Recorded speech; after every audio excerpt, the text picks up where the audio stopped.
ਅੱਛਾ, ਕ੍ਰਾਈਟੇਰੀਆ ਖਤਮ ਕਰਨੇ ਹੁੰਦੇ ਨਾ ਤੇ ਇੱਥੋਂ ਖਤਮ ਕਰ ਲਈਦੇ ਨੇ, ਫਿਰ ਨਵੇਂ ਕ੍ਰਾਈਟੇਰੀਆ ਨਵੇਂ ਫਿਲਟਰ ਪਾ ਲਓ ਤੁਸੀਂ। ਅੱਛਾ, ਹੁਣ ਅਸੀਂ ਕਰਨੇ ਆ ਸਿਰਫ ਲੈਂਗੁਏਜ ਕੋਰਸ। ਕਈ ਬੰਦਿਆਂ ਨੇ ਨਾ ਉਹਨਾਂ ਮਾਸਟਰ ਕੀਤਾ ਨਾ ਬੈਚਲਰ ਕੀਤਾ ਜਾਂ ਉਹ FSC ਕੀਤੀ ਹੈ ਤੇ ਉਹ ਲੈਂਗੁਏਜ ਕੋਰਸ 'ਚ ਆਉਣਾ ਚਾਹੁੰਦੇ ਨੇ। ਪ੍ਰੀਪਰੇਸ਼ਨ ਕੋਰਸ ਨੇ 131 ਲੈਂਗੁਏਜ ਕੋਰਸ ਨੇ। ਅੱਛਾ, ਫੀਲਡ ਆਫ ਸਟੱਡੀ ਆਪਣੀ ਫੀਲਡ ਆਫ ਸਟੱਡੀ ਜੋ ਤੁਹਾਡੀ ਹੈ ਉਸ ਹਿਸਾਬ ਨਾਲ ਤੁਸੀਂ ਚੂਜ਼ ਕਰ ਲਓ। ਮਸਲਨ ਲੈਂਗੁਏਜ ਜਿਨ੍ਹਾਂ ਨੇ ਸਾਦਾ ਕੀਤਾ 131 ਕੋਰਸ ਨੇ।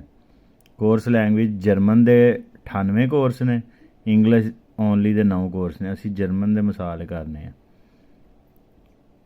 ਜਿਨ੍ਹਾਂ ਕੋਲ ਡਿਗਰੀਆਂ ਛੋਟੀਆਂ ਨੇ ਜਾਂ ਜਿਹੜੇ ਉਂਝ ਹੋਣਾ ਚਾਹੁੰਦੇ ਨੇ ਛੋਟੇ ਵੀਜ਼ੇ 'ਤੇ। ਇਹ ਵੇਖੋ 720 ਯੂਰੋ ਇਹਦੀ ਫੀਸ ਹੈ।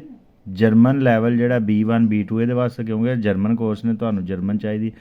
ਜੇ ਤੁਸੀਂ FSC ਕੀਤੀ ਹੈ, ਤੁਸੀਂ ਚਾਹੁੰਦੇ ਹੋ ਕਿ ਤੁਸੀਂ ਯੂਰਪ ਆਓ ਤਾਂ ਤੁਸੀਂ ਉਮਰ ਹਾਲੇ 18 ਸਾਲ ਹੈ, ਤੁਸੀਂ 7-8 ਸਾਲ ਯੂਰਪ ਰਹਿ ਸਕਦੇ ਹੋ। ਮੇਰੇ ਹਾਰ ਦਾ 35-40 ਸਾਲ ਵਾਲਾ ਬੰਦਾ ਤਾਂ ਨਹੀਂ ਜ਼ਾਇਆ ਕਰ ਸਕਦਾ ਜ਼ਿੰਦਗੀ। ਉਸ ਤੋਂ ਬਾਅਦ ਉਹਨੂੰ ਡਾਕੂਮੈਂਟਸ ਮਿਲ ਜਾਂਦੇ ਨੇ। ਉਹਨਾਂ ਵਾਸਤੇ ਇਹ ਛੋਟਾ ਰਾਹ ਹੈ। 720 ਯੂਰੋ ਖਰਚੋ ਅਤੇ ਥੋੜ੍ਹੀ ਜਿਹੀ ਜਰਮਨ ਦੀ ਤਿਆਰੀ ਕਰੋ, ਬੇਸਿਕ B1 ਲੈਵਲ ਦੀ ਜਾਂ B2 ਦੀ, ਅਤੇ ਤੁਸੀਂ ਇਹਨਾਂ ਕੋਰਸਾਂ 'ਤੇ ਆਈਓ। ਅਤੇ ਜੇ ਤੁਸੀਂ ਹੋਰ ਸਾਨੀ ਚਾਹੁੰਦੇ ਹੋ, ਸ਼ਾਰਟ ਕੋਰਸ 'ਤੇ ਆਉਣਾ ਚਾਹੁੰਦੇ ਹੋ, ਜਰਮਨ ਨਹੀਂ ਸਿੱਖਣੀ, ਅਤੇ ਇੰਗਲਿਸ਼ ਓਨਲੀ ਸ਼ਾਰਟ ਕੋਰਸ 'ਤੇ ਆ ਜਾਓ। ਇੰਗਲਿਸ਼ ਓਨਲੀ ਸ਼ਾਰਟ ਕੋਰਸ ਵੀ ਹੈ ਨੇ, ਇਹ ਜਰਮਨ ਛੱਡ ਦੇਣੇ ਆ। ਇੰਗਲਿਸ਼ ਓਨਲੀ ਸ਼ਾਰਟ ਕੋਰਸ ਦੇ ਵਿੱਚ ਉਹਨਾਂ ਨੇ ਤੁਹਾਡੇ ਕੋਲ ਆਈਟਸ ਮੰਗੇ ਆ, B1 B2 ਕੋਈ ਕਿਸੇ ਲੈਵਲ ਦਾ ਵੀ ਤੁਹਾਡੇ ਕੋਲ ਆਈਟਸ ਹੈ ਤਾਂ ਆ ਜਾਓ। B1 ਹੁੰਦਾ 4-5 ਮੇਰਾ ਖਿਆਲ ਹੁੰਦਾ। ਅਤੇ ਕਾਸਟ ਕਿੰਨੀ ਹੈ ਇਹ ਵੇਖੋ। ਇਹ ਮਹੀਨੇ ਦੇ ਕੋਰਸ ਹੁੰਦੇ ਨੇ।